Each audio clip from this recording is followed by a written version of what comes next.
रामायण हटा दो, संविधान पढ़ाओ। गीता के श्लोक नहीं, संविधान के अनुच्छेद सुनाओ। राम मंदिर मत बनवाओ, हॉस्पिटल का निर्माण कराओ। इस तरह की मांगे आपने एक बार नहीं बल्कि बार बार इस देश के तथाकथित सेकुलर गैंग की जुबान से सुनी होगी। लेकिन बात जब भारत की आजादी के सबसे बड़े तराने, भारत की आजादी का वो गीत जिसने अंग्रेजों की गोलियों को भी निस्ते नाबूद कर दिया था, जब उस वंदे मातरम के गीत के गूंजने की बात आती है, जब उस वंदे मातरम के गीत को गुनगुनाने की बात आती है और उसके सम्मान में झुकने और खड़े होने की बात आती है, तो इसी देश का एक वर्ग विशेष खड़ा हो जाता है और वो कहता है कि हमारा मजहब इसकी इजाजत नहीं देता। कुरान वंदे मातरम को हराम बताता है। हम अल्लाह के सामने झुकते हैं और अल्लाह के अलावा ना हम सूरज के सामने झुकेंगे, ना धरती के सामने झुकेंगे, ना हम किसी गीत या गान के सामने झुकेंगे।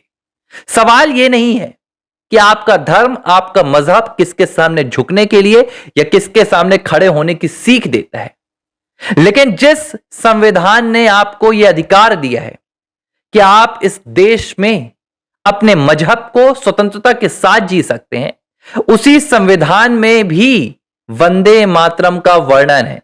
वही संविधान है जो वंदे मातरम को राष्ट्रीय गीत का दर्जा देता है। लेकिन इस देश में तुष्टीकरण की राजनीति इतनी हावी है कि आजादी के सबसे बड़े तराने के सम्मान में भी खड़े होने से इस देश का एक वर्ग विशेष पीछे हट जाता है। और यह बात आज मैं क्यों कर रहा हूं? क्योंकि पूरे भारत में 7 नवंबर के दिन, यानी कि बीते दिन, वंदे मातरम के 150 वर्ष पूरे होने के मौके पर जश्न मनाया गया। केंद्र सरकार के नेतृत्व में हर जगह वंदे मातरम के तराने गाए गए, लेकिन इस मौके पर भारत का पूरा विपक्ष एक साथ खड़ा हो गया और उसने वंदे मातरम का न सिर्फ अपमान किया बल्कि राम मंदिर की तरह ही वंदे मातरम का भी बॉयकॉट कर दिया। राम मंदिर तो सनातन धर्म की आस्था बताकर बॉयकॉट किया था, लेकिन वंदे मातरम को संविधान में वर्णन होने के बाद भी, संविधान में दर्जा मिलने के बाद भी हराम बताया जा रहा है। लेकिन अब इस देश का जो सेकुलर गैंग है, जो सेकुलर कुनबा है, वो इस पर चुप्पी साध कर बैठा है। 1870 में पहली बार बंकिम चंद्र चट्टोपाध्याय ने आजादी के तराने के तौर पर इस गीत को लिखा था। 1890 में भारत के राष्ट्रीय गान के रचयिता रविंद्रनाथ टैगोर ने कांग्रेस में इस गीत को जब गाया तो पूरे देश में एक ऊर्जा की लहर आ गई थी। इस देश के स्वतंत्रता संग्राम सेनानियों के खून में एक उबाल सा दौड़ने लगा था। 1905 आते आते जब बंगाल में विभाजन का दौर आया और अंग्रेजों का जो आतंक था, अंग्रेजों का जो शोषण था, वो चरम पर था, तो उस चरम से लड़ने का जो सबसे बड़ा हथियार स्वतंत्रता संग्राम सेनानियों ने बनाया था, वो वंदे मातरम के गीत को बनाया था। सड़कों पर अंग्रेजों के खिलाफ जो मार्च निकलते थे, जो रैलियां निकलती थी, जो जुलूस निकलते थे, उस जुलूस में सिर्फ एक ही गूंज होती थी, वंदे मातरम की। लेकिन यही वंदे मातरम भारत की आजादी के करीब पहुंचते पहुंचते मजहबी आकार में ढलने लगा। भारत के पहले प्रधानमंत्री जवाहरलाल नेहरू को यह बात बर्दाश्त नहीं हुई कि जो बंकिम चंद्र चट्टोपाध्याय ने भारत का जो वंदे मातरम राष्ट्रीय गीत लिखा है, उसमें उन्होंने मां भारती की जो शक्ति दिखाई है वो दुर्गा की तरह दिखाई है। मां भारती की जो शक्ति दिखाई है वो एक प्रचंड ताकत की तरह दिखाई है। साल 1937 में जवाहरलाल नेहरू ने मोहम्मद अली जिन्ना को एक खत लिखा और इस खत में उन्होंने कहा कि भाई मोहम्मद अली जिन्ना, वंदे मातरम में कुछ पंक्तियां ऐसी हैं जिनसे हमारे देश के मुस्लिम भाइयों को निराशा हो सकती है, जिनसे मुस्लिम भाइयों का मजहब थोड़ा सा हर्ट हो सकता है, उनके खिलाफ जा सकती है, इसलिए हम वंदे मातरम की सिर्फ 2 पंक्तियों को ही ले रहे हैं, बाकी का गीत हम वंदे मातरम से अलग कर रहे हैं। यह पहला मौका था 1937 में जब वंदे मातरम के 2 टुकड़े कर दिए गए और यह वही वंदे मातरम था जिसने बंगाल से लेकर पूरे देश भर के स्वतंत्रता संग्राम सेनानियों को एक जोड़ दिया था। लेकिन वही वंदे मातरम पंडित जवाहरलाल नेहरू ने 2 टुकड़ों में तब्दील कर दिया। और वही जिन्ना जिसके लिए इन्होंने वंदे मातरम को तोड़ दिया, जिसके लिए इन्होंने वंदे मातरम को बांट दिया, जिन्ना ने ऐसा तमाचा मारा कि कि साल 1940 में मार्च के महीने में मोहम्मद अली जिन्ना ने लाहौर के अपने इंडियन मुस्लिम लीग के अधिवेशन में पाकिस्तान की मांग कर दी और पाकिस्तान इस्लामिक देश बना, पाकिस्तान सेकुलर देश नहीं बना। जिस मोहम्मद अली जिन्ना को खुश करने के लिए, मोहम्मद अली जिन्ना के रहनुमाओं को खुश करने के लिए जवाहरलाल नेहरू ने भारत के स्वतंत्रता संग्राम सेनानियों के सबसे बड़े तराने को दो टुकड़ों में तब्दील कर दिया, वही जिन्ना ने एक इस्लामिक देश खड़ा कर दिया। यह एक तमाचा था, मैं तो कहूंगा मोहम्मद अली जिन्ना के द्वारा भारत के तब के जो स्वतंत्रता संग्राम सेनानी थे, जो सेकुलर सोच रखते थे, उनके गाल पर मारा गया। हालांकि सेकुलर सोच वाले कितने स्वतंत्रता संग्राम सेनानी थे, उनमें से एक पंडित जवाहरलाल नेहरू भी थे। साल 1950 में आखिरकार संविधान में यह दर्जा दिया गया कि जो वंदे मातरम है उसकी जो 2 पंक्तियां शुरुआत की ली गई थी, उसे भारत के राष्ट्रीय गीत के तौर पर सम्मान दिया जाएगा और राष्ट्रगान की तरह ही इसे माना जाएगा। लेकिन उसके बाद भी, आजादी के बाद, वंदे मातरम अपने सम्मान की लड़ाई लड़ता रहा। इसी वंदे मातरम को लेकर समाजवादी पार्टी का एक सांसद हुआ करता था, शफीकुर बर्क रहमान। उसने इसी संविधान में जिस संसद का वर्णन है, जो इस देश का सबसे बड़ा लोकतांत्रिक मंदिर है, उस मंदिर में खड़े होकर कहा कि हमारा मजहब वंदे मातरम की इजाजत नहीं देता है, वंदे मातरम हमारे मजहब में हराम है, कुरान इसके लिए इजाजत नहीं देता है। वंदे मातरम का अपमान हुआ, लेकिन इस देश का जो तथाकथित सेकुलर गैंग था, वो मुंह में चुप्पी डालकर ऐसे बैठा हुआ था।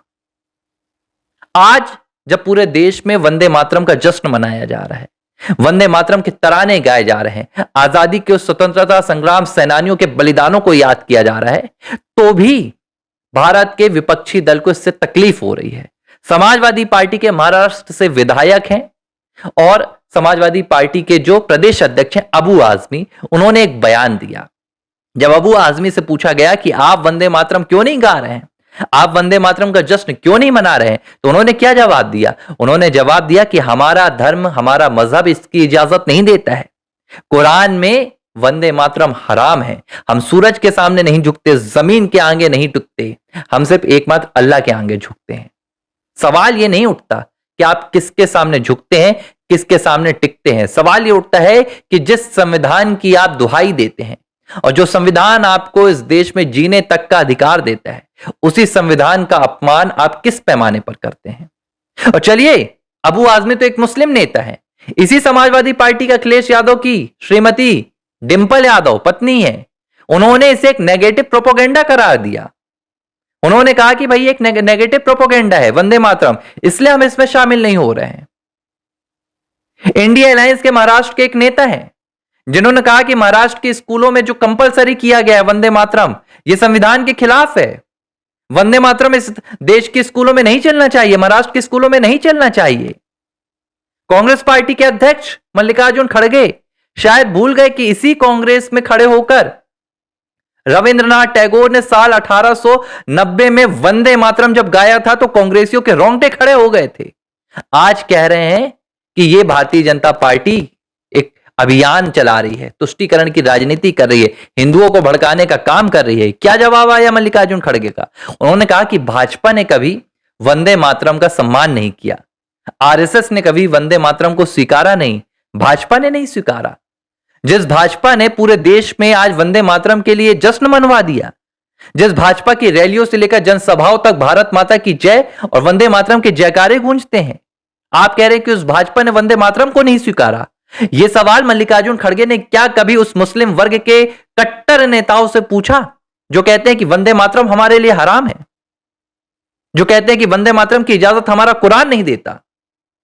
नहीं, लेकिन उन्होंने क्या कहा कि आरएसएस ने कभी वंदे मातरम को तवज्जो नहीं दी, सम्मान नहीं किया। अरे खड़गे साहब, कभी आरएसएस के हेडक्वार्टर जाइए, कभी आरएसएस की शाखाओं में जाइए, वहां पर आप जाएंगे ना तो आपको एक तस्वीर नजर आएगी, जिस तस्वीर की आराधना, जिस तस्वीर की पूजा, जिस तस्वीर का संकल्प लेकर ये आरएसएस के स्वयं सेवक पूरे देश का निर्माण करते हैं, पूरा निर्माण में अपनी भागीदारी निभाते हैं, वो तस्वीर किसी और की नहीं, भारत माता की होती है। और उन्हीं भारत माता की वंदना में ये वंदे मातरम का गीत लिखा गया है। क्या राष्ट्रीय स्वयंसेवक संघ इस वंदे मातरम का अपमान करेगा? यह मल्लिकार्जुन खड़गे की सोच है कि जब उनके ही कुनबे के नेता वंदे मातरम का अपमान कर रहे हैं, तो इस अपमान को काटने के लिए वो आरएसएस और बीजेपी को घेर रहे हैं। लेकिन वंदे मातरम कुरान में हराम है और वंदे मातरम मुसलमान नहीं गाएगा। क्यों नहीं गाएगा, यह पूछने की हिम्मत मल्लिकार्जुन खड़गे जैसे नेता में अभी नहीं आई है, क्योंकि मल्लिकार्जुन खड़गे आज जो कुछ भी है इसी वोट बैंक की बदौलत है। लेकिन सवाल यह उठता है कि भाई वंदे मातरम से इतनी नफरत क्यों?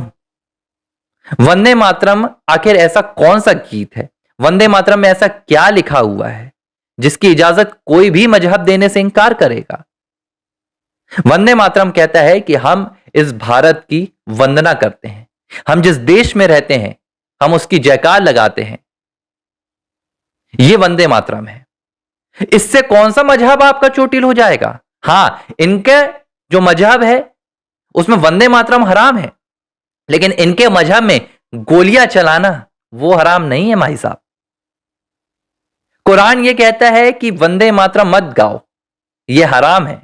लेकिन इसी मजहब के जब जम्मू कश्मीर के लोग हाथों में पत्थर लेकर इस देश की रक्षा करने वाले सैनिकों पर पत्थर बरसाते हैं, तो इनका मजहब ये नहीं कहता कि पत्थर बरसाना हराम है, तब ये अपने मजहब की दुहाई नहीं देते हैं।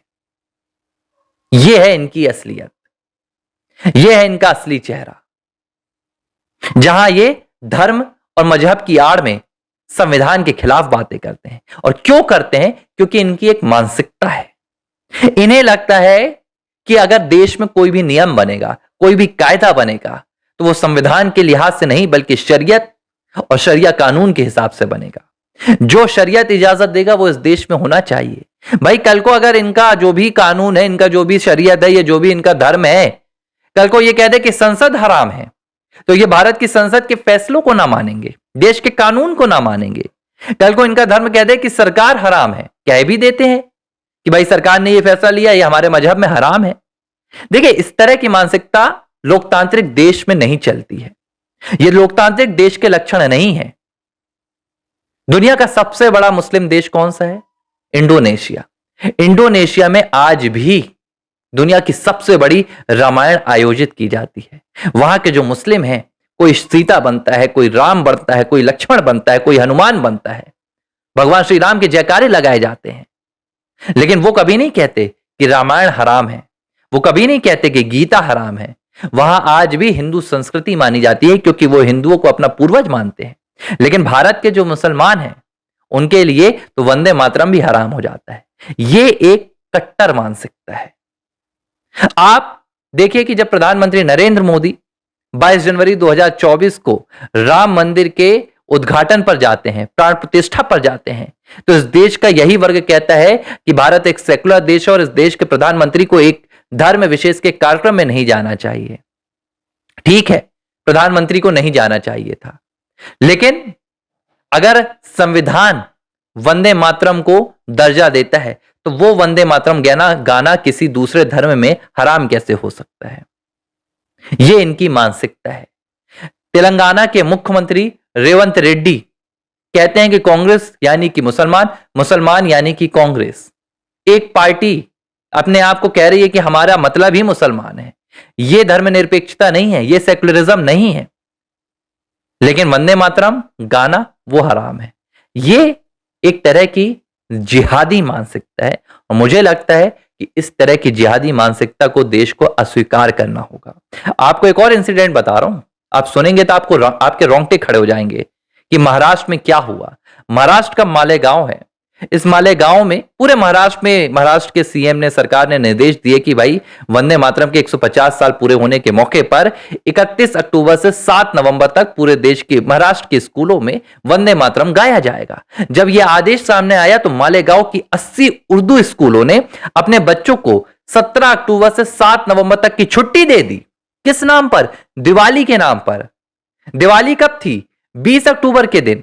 लेकिन वंदे मातरम ना गाना पड़े तो इन्होंने दिवाली के नाम पर 15-15-20 दिन की छुट्टी दे दी। नहीं तो ये होली और दिवाली के नाम पर भी स्कूल चलाते हैं। यह है इनकी जिहादी मानसिकता। मुझे लगता है कि भारत को इस जिहादी मानसिकता का एक इलाज ढूंढना पड़ेगा, नहीं तो लोकतंत्र की जड़ों में फफूंद लगाने का काम यह जिहादी मानसिकता कर सकती है। आर फॉर राष्ट्र में आज मैं इस मुद्दे पर चर्चा इसलिए कर रहा हूं, मेरा मकसद किसी धर्म को आहत करना नहीं है या किसी धर्म ग्रंथ को आहत करना नहीं है। लेकिन इस देश में एपीजे अब्दुल कलाम जैसे मिसाइल मैन भी हुए हैं, जिन्होंने जब मिसाइल बनाई तो एक का नाम भगवान भोलेनाथ का जो अस्त्र है त्रिशूल वो रखा, तो दूसरे का नाम सनातन धर्म में पूजे जाने वाली अग्नि को दे दिया। एक हाथ में कुरान पढ़ते थे तो वो दूसरे में गीता पढ़ते थे। भाई कलाम का जो मजहब था क्या वो इजाजत देता था या नहीं देता था, ये तय करने वाले एपीजे अब्दुल कलाम थे। लेकिन ये कह देते हैं कि मजहब इजाजत नहीं देता है। हर दूसरे मामले में इनका मजहब इजाजत दे देता है, लेकिन इस मामले में नहीं देता है। क्यों? क्योंकि इससे राष्ट्र की भावना मजबूत होती है, इससे राष्ट्र के जो स्वतंत्रता संग्राम सेनानी थे उनका बलिदान याद किया जाता है। इन्हें सिर्फ और सिर्फ तुष्टीकरण की राजनीति करनी है, इस देश को गजवा ए हिंद बनाना है, और उस खाब में ये भारत में सिर्फ सनातन धर्म का नहीं बल्कि अब संविधान का भी अपमान और विरोध पुरजोर तरीके से कर रहे हैं। इस मसले पर आपकी क्या राय है मुझे कमेंट बॉक्स पर जरूर बताइएगा। आपकी प्रतिक्रिया का मैं इंतजार करूंगा।